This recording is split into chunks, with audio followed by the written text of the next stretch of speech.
ফখরুল সাহেব আমার উসমানের নামই জানে না। সারা বিশ্ব আমার উসমান হাদির নাম জানে, মির্জা ফখরুল জানে না। তার মানে কি?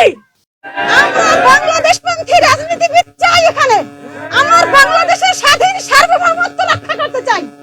আমার বাংলাদেশের স্বাধীন সার্বভৌমত্বের উপর যে আঘাত আনবে সে যত বড় ক্ষমতা সম্পন্ন হোক, এই বাংলাদেশ প্রেমীরা জনগণ তাকে টেনে হিঁচড়ে নামাবে।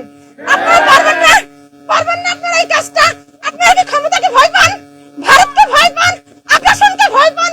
আমরা বাংলাদেশের মাটিতে আর কোনো দাদাগিরি সহ্য করব, কোনো দাদাগিরি সহ্য করব না। এই বেগম জিয়াকে দিনের পরে দিন ষোলো প্রয়োজন দিয়ে এই ভারতের প্রেসক্রিপশনে বাংলাদেশ আজকে ভারতের যত রাজাকার আছে ওরা মিলে মিলে বেগম জিয়াকে হত্যাযোগ্য করছে, হত্যা করছে। তারেক জিয়া কেন আন্দোলনের পরে তারেক জিয়া কেন বাংলাদেশ আসতে পারলো না?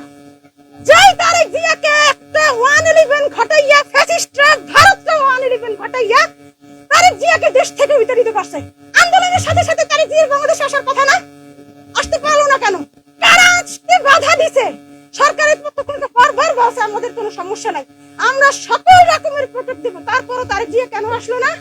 তার মানে এই ভারতের সাথে যেগুলো বাংলাদেশের মুখোশধারী রাজনীতিবিদ যারা টাকার পাহাড় গড়ছে রাজনীতি, আমার উসমানের মাথায় গুলি না, বাংলাদেশের মাথায় গুলি, স্বাধীনতা সার্বভৌমত্বের মাথায় গুলি, আমার উসমানের মাথায় গুলি না।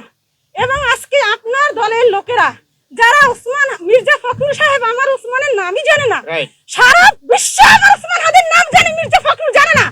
তার মানে কি? মির্জা ফখরুল যদি বয়সের ভারে আমার উসমানের নাম না জানে তাহলে সে কিভাবে এমপি ইলেকশন করবে? তাহলে সে জনতার দায়িত্ব কিভাবে নেবে? এই নমিনেশন থেকে তাকে বাদ দিতে হবে। আর যদি সে ইচ্ছাকৃতভাবে ভারতের মদত পুষ্ট হয় কারোর সাথে নেগোসিয়েশন করে যে আপনি উসমানের নামই বলবেন না, একটা এমন একটা ভান ধরবেন উসমান ছিল যেন একটা কি, আপনি এটা করবেন,